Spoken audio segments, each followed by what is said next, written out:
Siobhan can hang out too. Maybe Siobhan has. All right, welcome everyone. We were just having a little laugh on the pre-open hours, but yeah. So welcome everyone to the 96 Boards Open Hours. Once again, I think this is episode 14 now. To keep up with our current kind of schedule, we're going to be doing just question and answer, hang out, have coffee. Got mine right here. Talking about 96 Boards products, 96 Boards software releases, Lenaro, Connect, events around the world, anything that you want to bring to the table with regards to open source, tech community, all sorts of fun stuff. So with that being said, I wanted to first start off with some announcements and to address a question that was kind of left hanging last week. And last week, the question that's kind of lingering was about the high key board, the high key 96 board that running Android or ASP, wondering what the GPIO values are for assigning, for programming the GPIOs on the low speed expansion header through Android applications. And so what we did is we addressed this by going in. I provided a little script and we gave chmod 777 to the pins, and then we didn't know the pins, right? So we did that on Debian and it works.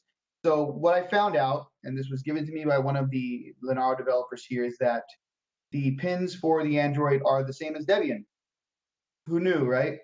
You just gotta go in there, get the Debian pins, and what I'm gonna do is I'm gonna provide those. They're on the website, they're on the GitHub. You can go find and I think it was I don't remember the person's name who asked this, but those you have access to the pinout diagrams. You were the one who showed me. I posted those on GitHub, so you know where they are.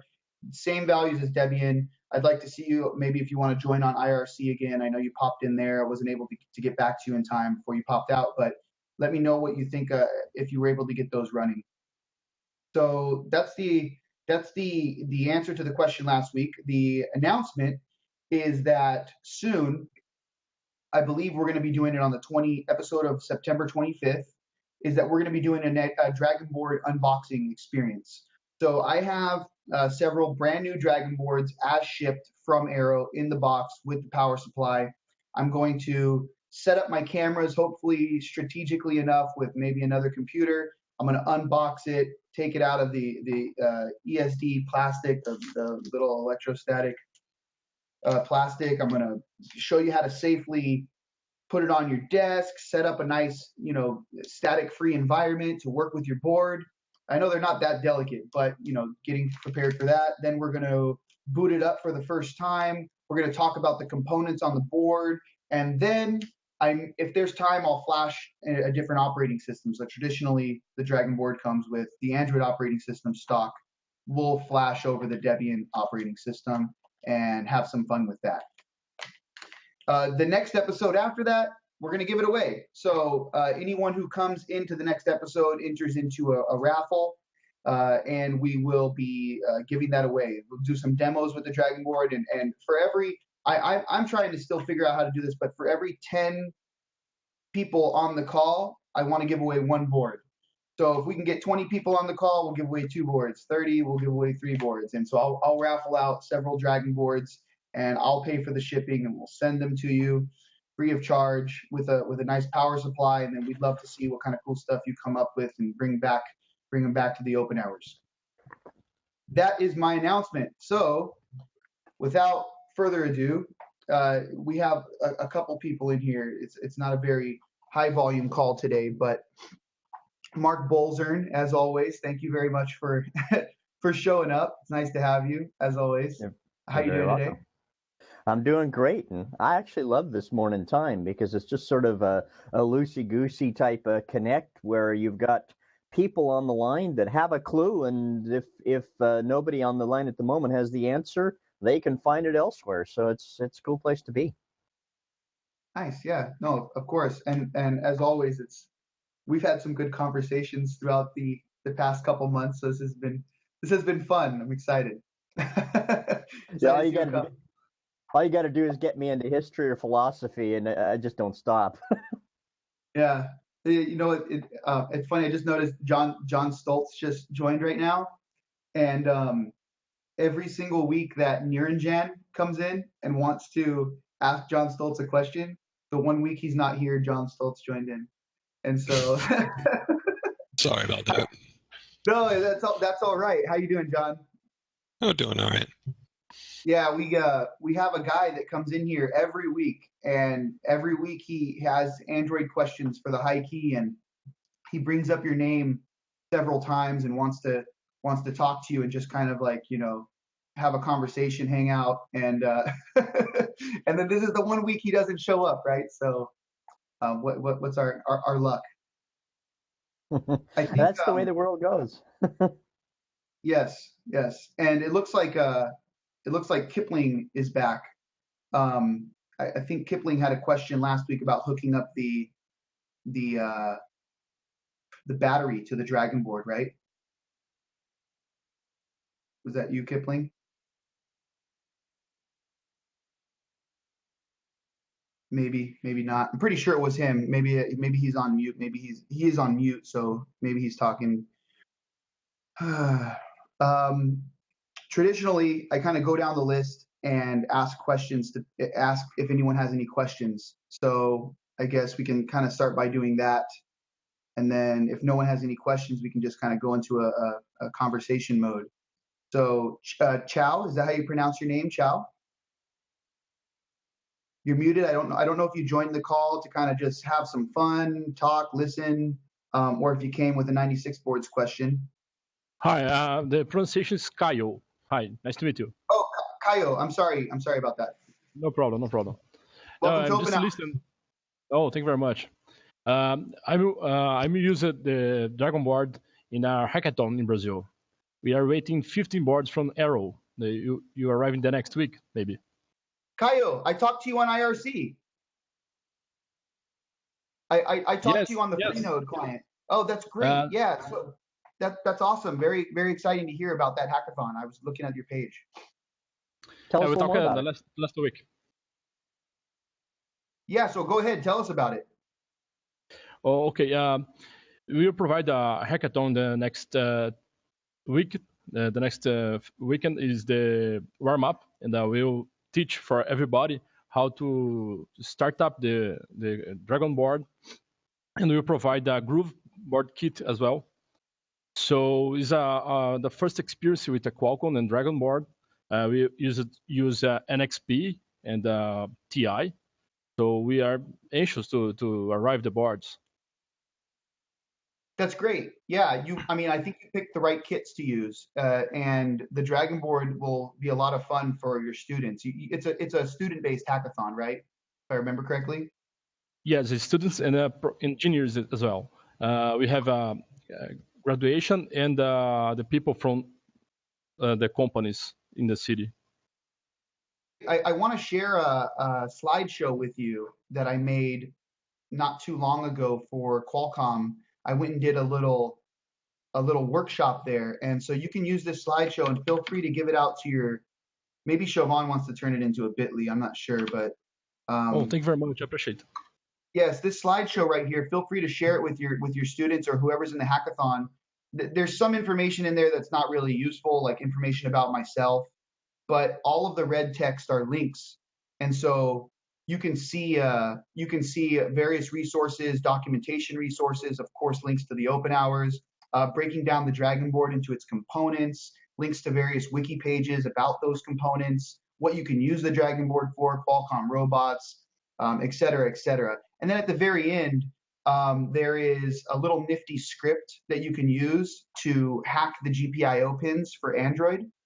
And then there's also a couple links to some demo codes using I2C and GPIO with Debian.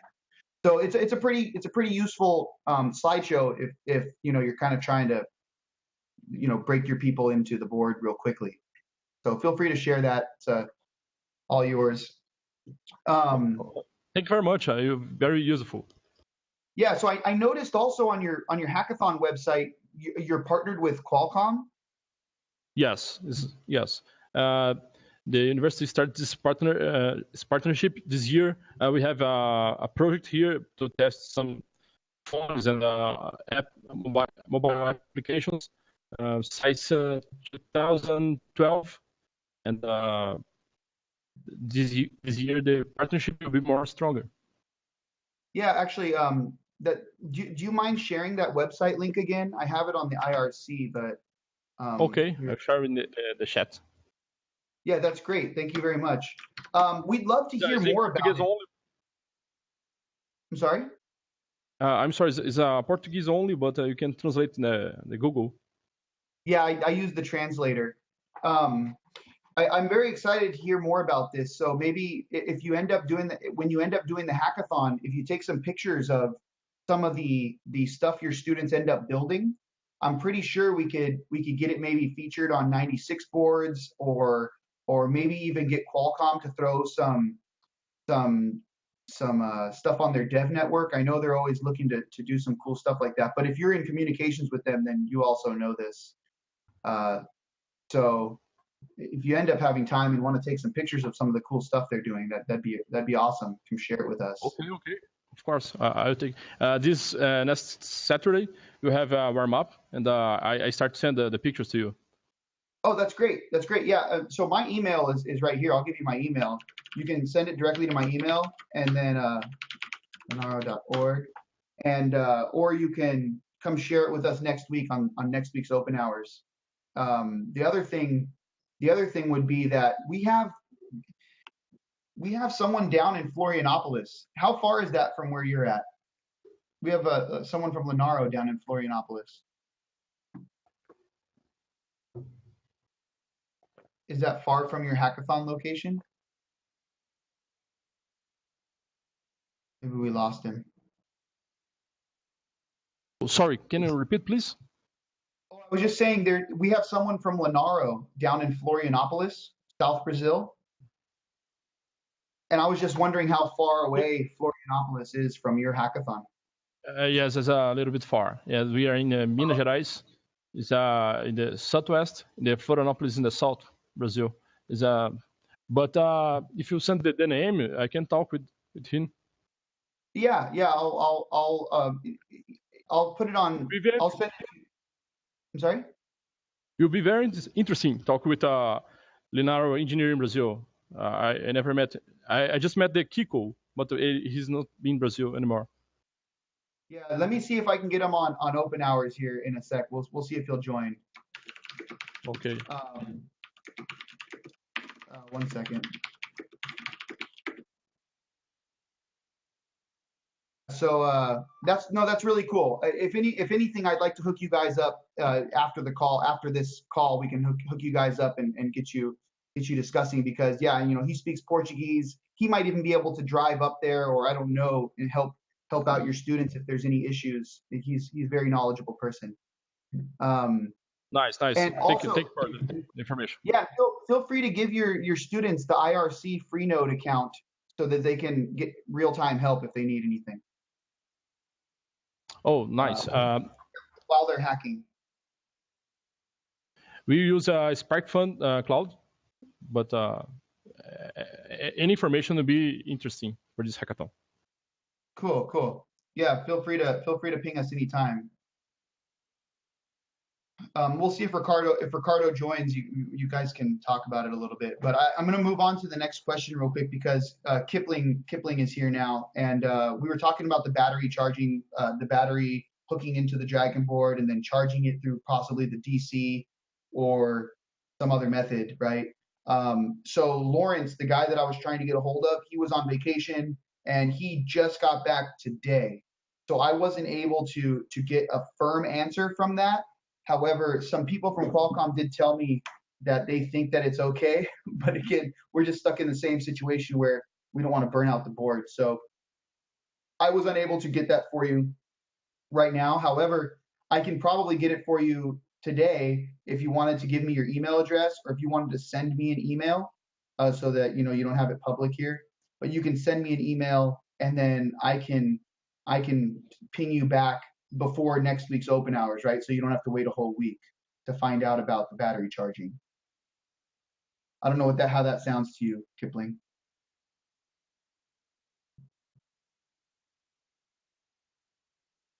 No? Oh, here we go. Let's see. Or you could have someone reply on the forum. Oh, okay. You have a forum post. Would you mind sharing that post with me? So that I can just share that post with Lawrence then, and he'll probably answer it for you. He's pretty active on the forum. I think it's L King, LJ King, something like that on the forum. If you share that post, I'll be glad to pass it over to him.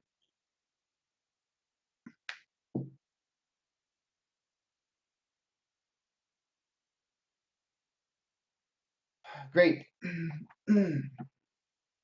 Great. Thank you. Thank you very much. I appreciate that. I'll save that right now. Perfect. So that's great. Did we get all the questions answered? Mark, what's up? Hey, how's it going, Robert? You mentioned earlier in the call here that the Dragon board comes with Android stock on it, and that's true for one of the part numbers that I believe at Arrow is, let me look real quick, $75. But there's also an AWS kit, AWS IoT it's called, and it comes with the Debian stock on it. Costs an extra $10, but that $10 buys you buys you an actual power supply in the box. So it's worth the extra $10, no problem. Means you got your choice of either Android or Debian. That's a great point. Actually, thank you, Mark. That was brought up, I think, by several people, Qualcomm, some people on Coursera forums, because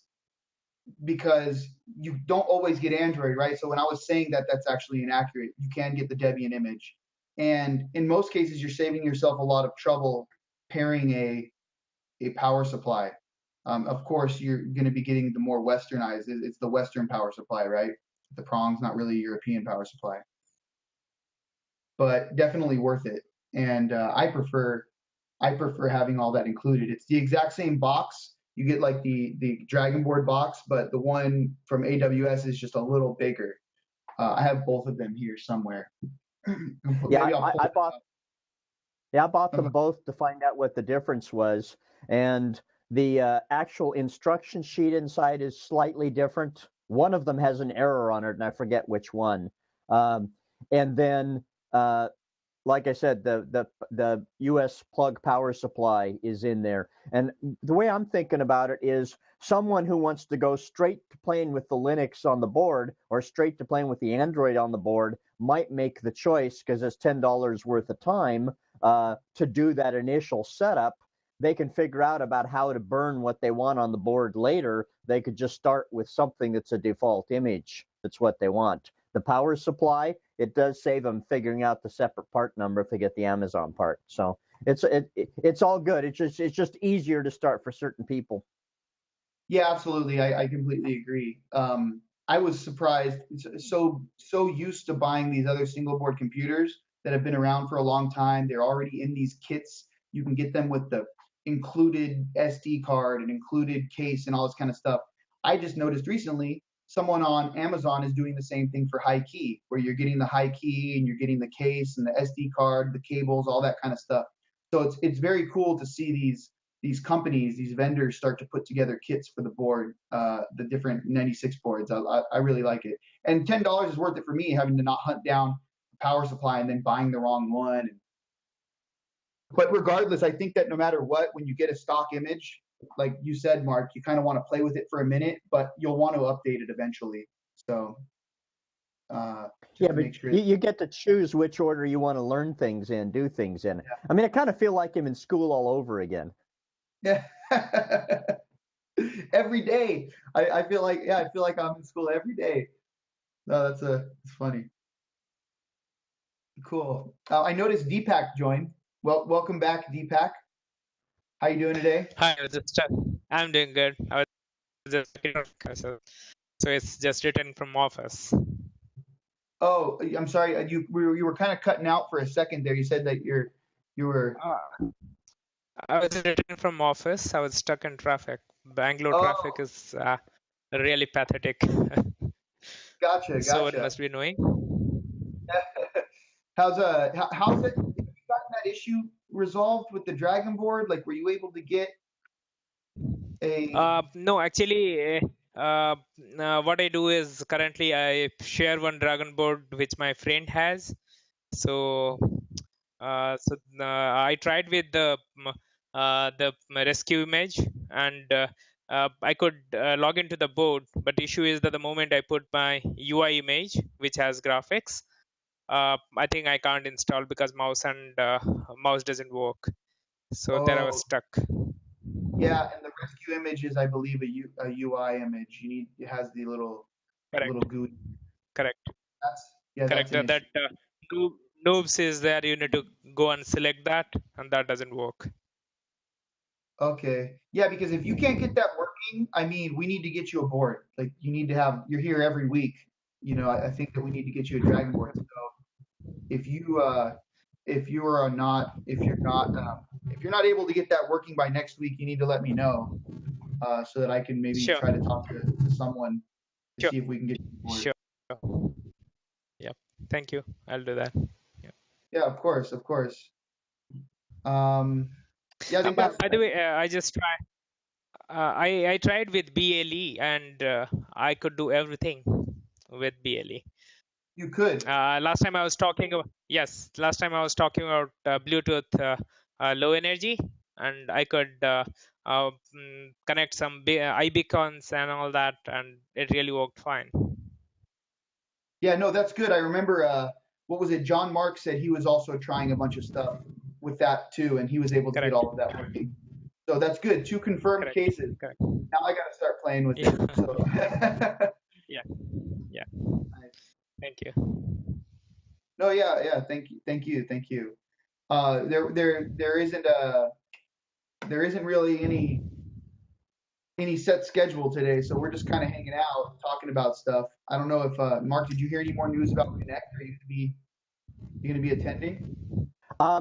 The issue is not whether I can go or not. David Mandel asked me to participate on a community panel, and that lets me be there. I've already figured out with a friend that'll let me stay in her house, which is like a mile away, and so I could technically go. There's a list of things that are on my to-do list that have to get done here in town, and I have some people I need to give confidence to that I will be complete enough that I can leave for a week, and that's really where the issue is.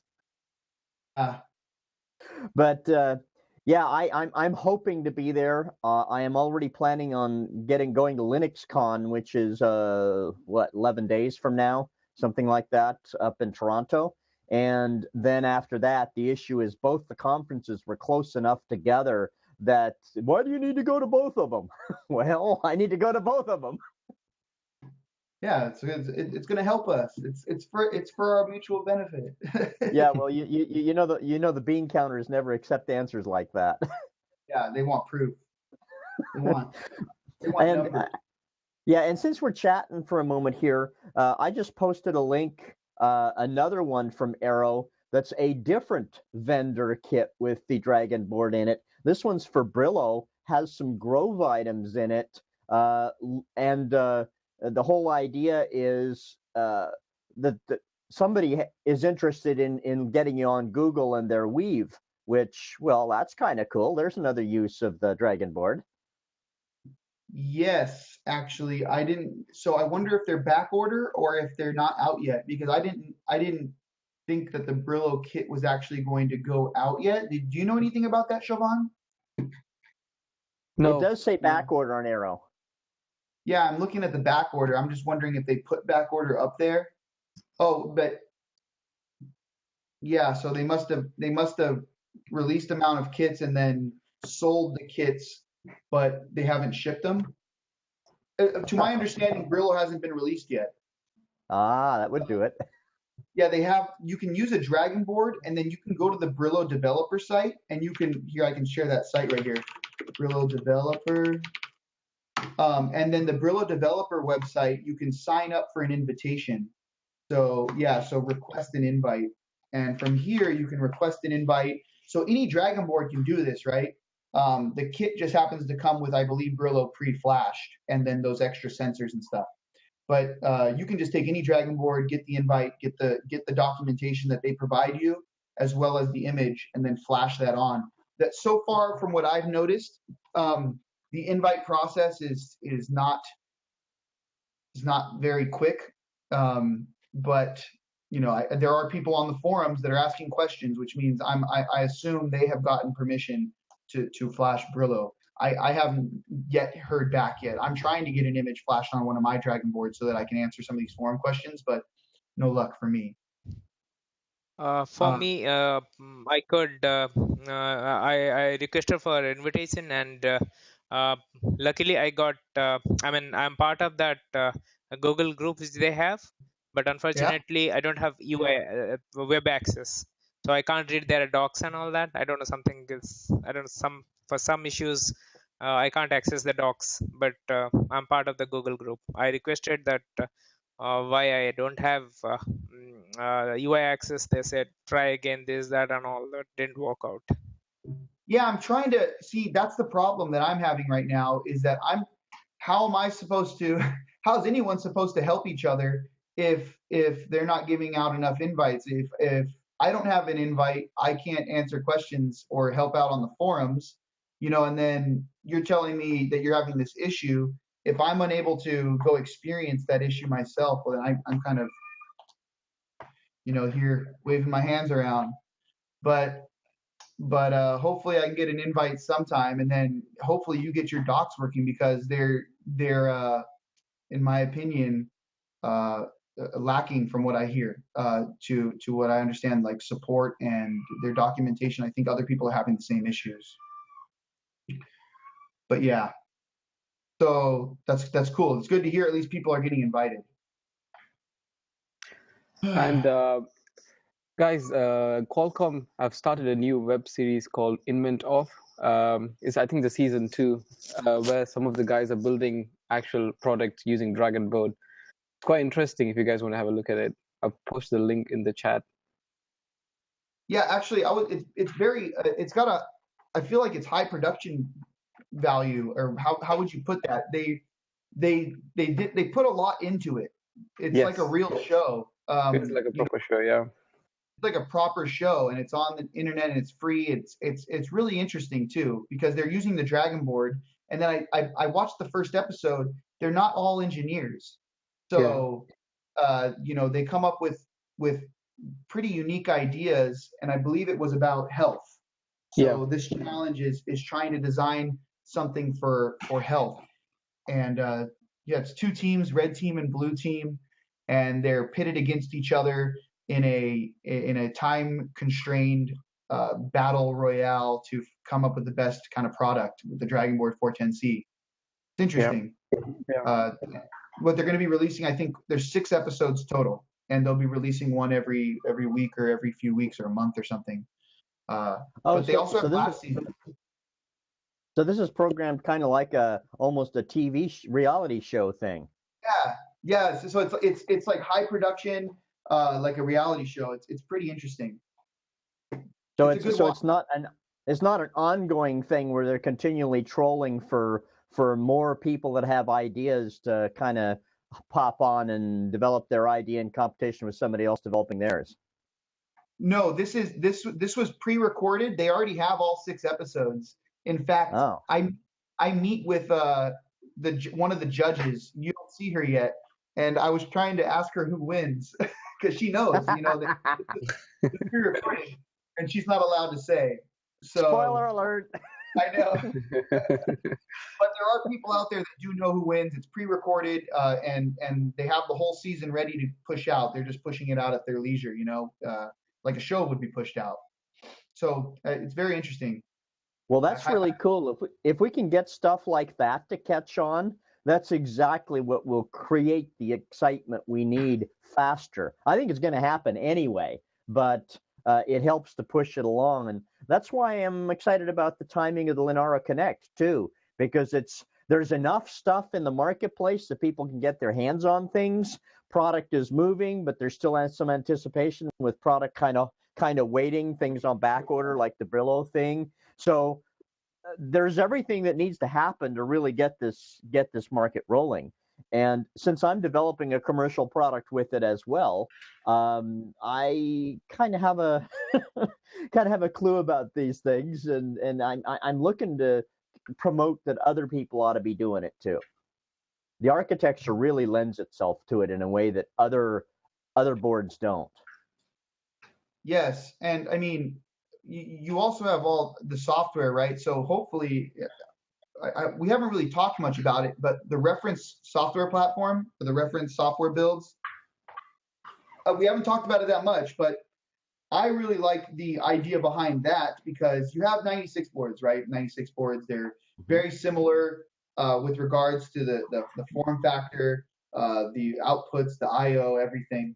But they all kind of have their own vendor builds, which when I say vendor builds, I mean they're operating systems that are not made by Lenaro or 96 boards. And then you have some, Lenaro 96 boards images to run. But the reference software platform, if this ends up taking off, would be really cool because I think we talked about this at ELC, Mark, is that you have a unified software that can run on all of the 96 boards, say consumer edition boards. You go to one place, you download one image or the boot image, the root FS image, you flash it on, and you're ready, right? And you can do that same image on all the boards, all your software, all of your programs, all of your applications, everything just transfers over. You want to explore new SOCs, the next SOC comes out and they, set it up to be the new target for the reference platform. Well, then, everything can move over. So you never know, like the way that the whole structure is set up is just, it's made for expansion and growth and Totally. community. It's really cool. Yeah, I've actually got a product shipping that's based on the Odroid. Well, the Odroid was the first fairly powerful ARM machine, but they're very clear. It's nothing but a prototyping platform, and every time you turn around, they have a whole new form factor, a whole new set of connectors, and you can't get the old one anymore because they don't have any kind of guaranteed life on it.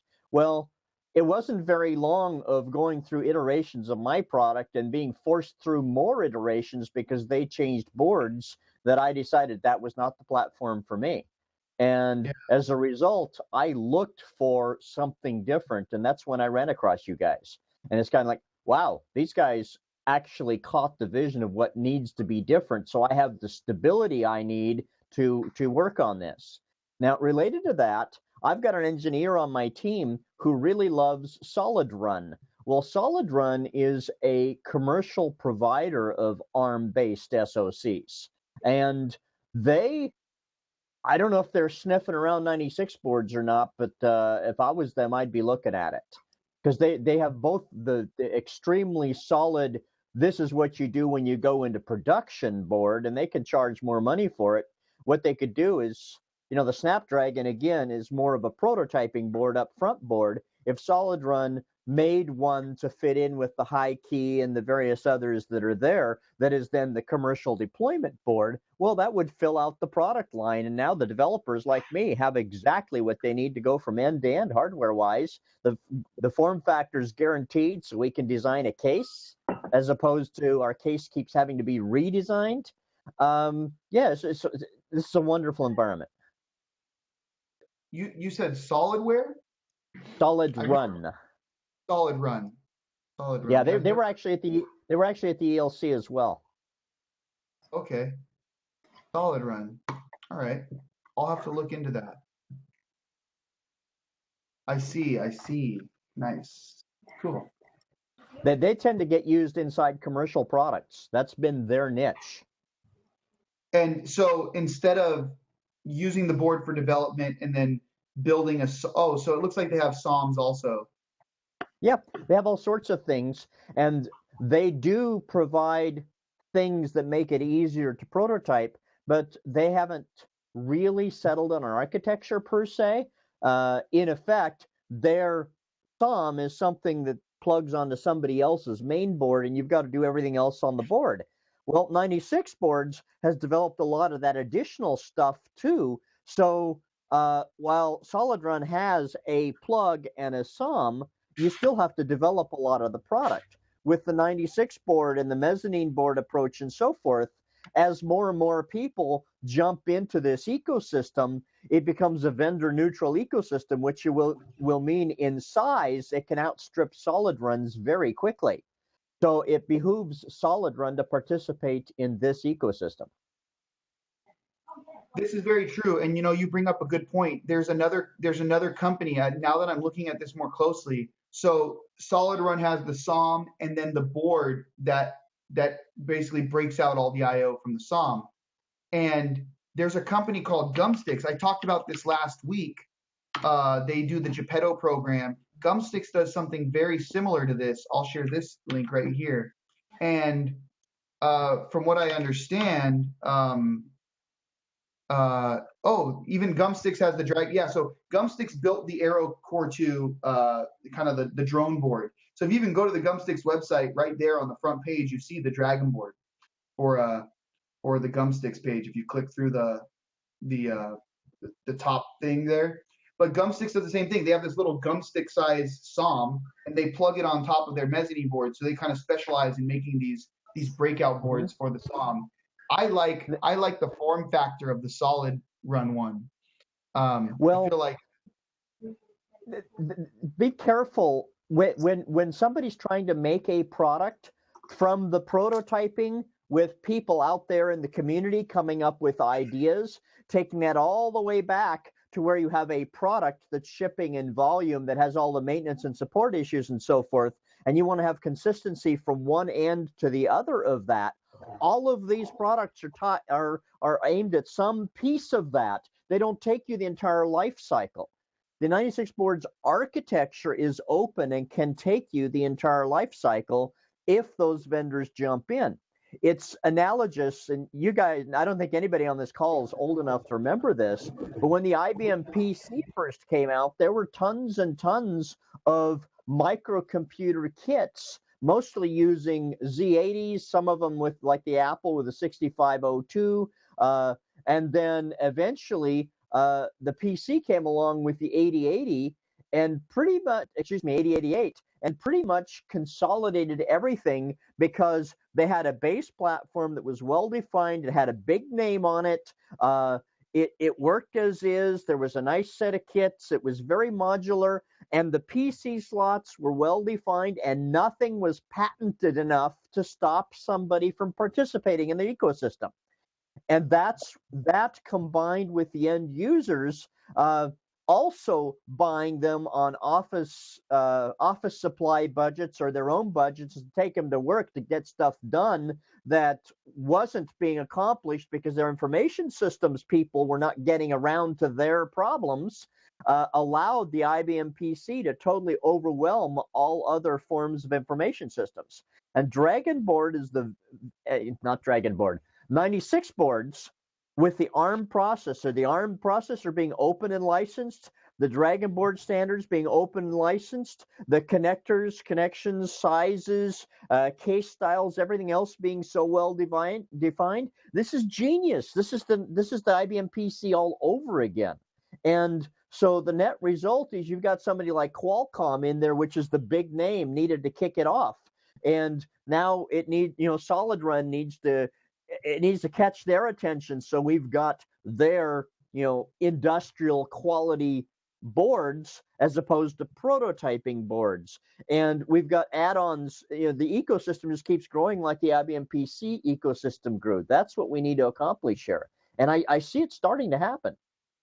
I think that maybe someone on our end should reach out to Solid Run. Well, yeah, that would be one move. Yeah. Probably. Yeah. I mean, like, instead of waiting for them to see us. Maybe right? maybe we should just share the link to this video. Yeah. Hey, Yeah, Solid I've got an interesting history in that I tend to be somebody who sees these possible relationships early on. Sometimes I find the right people within companies, and then it's their idea. Nobody remembers that I was there behind the scenes, not like a puppet master really, because I don't have the authority to be like a puppet master, but having these impressions of what will cause the the whole infrastructure to take another leap. I mean, Amazon having a kit. Well, we need to bring attention to the fact that Amazon's got a kit. All these big manufacturers now are looking at how can we capture hacker attention or maker attention so that they do something that's related to what we're interested in, so the companies can then hire these people, so the companies have something to sell to do something for consumers. Well, that means you got to have the whole cycle from end to end. And once somebody sees that that needs to exist, and guess what? It already does exist. Time to jump on board. Yeah, now we have you on video, so It's all captured.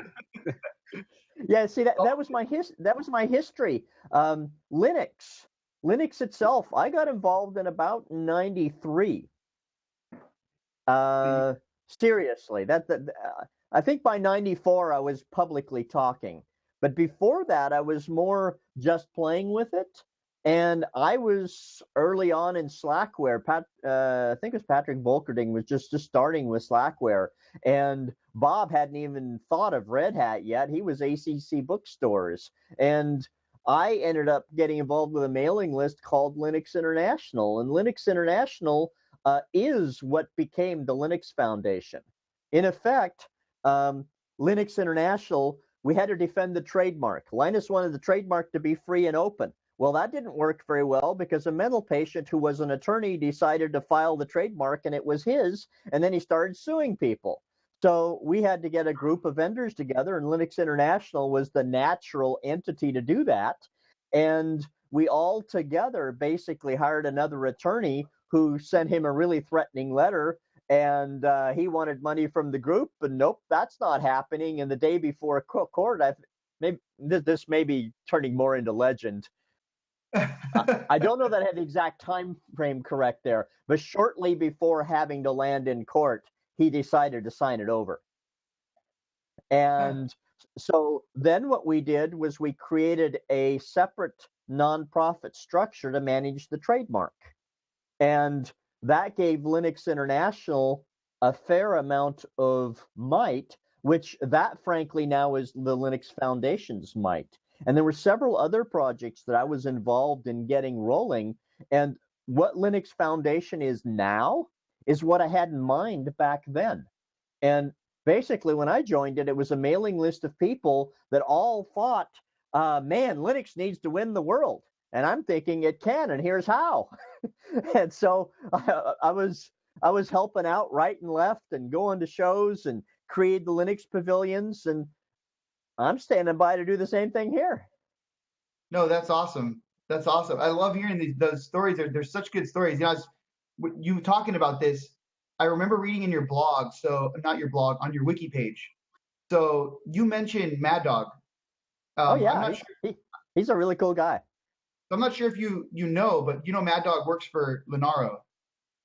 I think I was roundly aware of that, but I haven't spoken to him a very long time. Last I knew, he had gone off to Brazil because they really wanted him down there. He had basically transferred. I had actually recruited Mad Dog to be the executive director of LI, Linux International, which was a role that I informally had filled up until that point. I never had the title, but Bob Young and I decided we needed to establish the position, and so he and I together recruited Mad Dog into it. And Mad Dog did an excellent job, but it needed to be a vendor association in ways that Mad Dog was less interested in. He was more interested, I think, in teaching to the end users. And so there was kind of a split in what needed to be done and what Mad Dog wanted to do. And so then Larry Augustin ended up turning it, I believe, into the open source development network, along with some funding from IBM and Intel and a few others. And it went through a couple of other iterations after me, and I had dropped out because my wife had gotten cancer. And then to come back and find out that all my projects were making the Linux Foundation what it could be was just so incredibly rewarding. Yeah, that's awesome. That's awesome.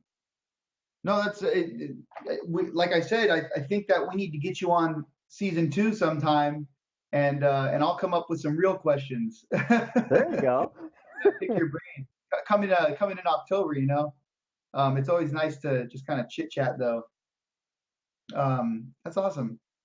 You can't understand the future if you don't understand history. You know, there's the metaphor that if you don't know history, you're doomed to repeat it. And Yeah, while that's not strictly true, people will argue about that statement. What is true is that history definitely rhymes. If you can figure out what the metaphors are between today's situation and the prior situation, people have not changed. They will do the same things. So net result is history will repeat, or actually more likely it will rhyme. It will, because when you say repeat, people are looking for details that don't repeat. And so they say, no, it doesn't repeat, but it definitely rhymes. yeah, yeah. Like a war is a war, but it could be fought with different things. Oh, yeah, It rhymes. exactly. Great analogy. Yeah. Cool, cool. Well, so we're kind of drawing to an end here. We're up to the 50-minute mark. So I just wanted to, first of all, thank you very much for sharing all that, Mark. Very, very cool. But John, are you still there by any chance? Yep. What's up? So I mentioned at the beginning of the call, I think right before you ended up joining, is that we had a user 96 boards user, high key user, last week talking about the GPIO values for Android. And I'm not sure if you have this on the top of your head. I spoke with Vishal yesterday, and he said that the values are the same as Debian. I don't know if you have a confirmation for that. I don't actually have much context there. I know. So one thing that Dimitri's been looking at Google is trying to create kind of a driver that's able to apply different device tree overlays so that the GPIOs can be reconfigured for various purposes. So you can have basically a boot time argument to be able to select different support for different mezzanines. So I haven't looked very closely at that area. I know Dimitri has, and Lena Swally was helping out on that as well. But yeah, as far as the specific enumeration, I'm not sure. If there's a more specific question, I can try to look into it. But if there's an email or something you can reference me to.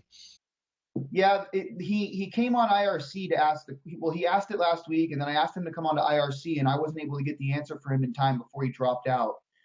Essentially, he wants to access the GPIOs through applications running AOSP on the high key, and he was able to do it through Debian, but he was unsure if the values were the same. I'm not sure if he went back and tested them, but I know that with Dragonboard, the values are offset by 902. So Debian values, for instance, pin 23 is GPIO 36, but then in Android, it's GPIO 938 because you just add 902 to it.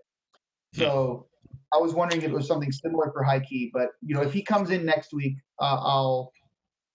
maybe what I'll do is I'll try testing it. I think I'm going to take most of next week off. But I'll try testing it if I get a chance, or maybe I'll ping some more people, see what I can find. Yeah, I don't think we have any sort of GPIO offset in the high key Android kernel patches, so I would suspect they're the same. But if there's a specific kind of question about that, I can try to look at it and reproduce it or something. But yeah, get an email is always great. Okay, cool. Yeah, no, that sounds like a good idea. Thank you, Mark. John, I appreciate that. No worries. Yeah. So last thing then, before we go, Kipling, it would be really cool if you. No, I got your forum post, so we're gonna get that. I'm gonna contact Lawrence. I'll get that forum addressed so that Lawrence can. I literally just texted him. So I texted him. I pinged him on email, and hopefully he goes and answers that forum post as soon as possible. I am very interested personally to know about this, and I think Mark is interested too. We were all kind of showing interest last week. Of course, no, thank you, Kipling, for bringing these questions to us, because they help everyone. Whether you know it or not, or whether you like it or not, all the questions you bring to OpenHours help other people, and that's always a good thing for the community. So 53 minutes after the hour, unless anyone has any last minute questions, I'm going to kind of close out. Great. So last thing, announcement, we're going to be doing Dragon Boards giveaway. Thank you for everyone who showed up. Please check back in end of August 25th. Come in, check out our Dragon Board unboxing experience, learn some safety tips, a little bit more about the components, and then we'll announce when we'll be giving the boards away. So tell your friends, you know, I mean, if you want more chances at getting Dragon Boards, the more people log in, the more Dragon Boards I will be giving away. So that's the gist of that. We will also be doing some demos on the Dragon Board, and then ultimately the giveaway. So it's very cool for everyone. I hope that we have some fun with that coming up at the end of this month. Thank you all for participating. 96 Boards Open Hours. I think we're going to be signing out. Siobhan, what do you think? We good? All right, cool. Good to go. Thank you, everyone.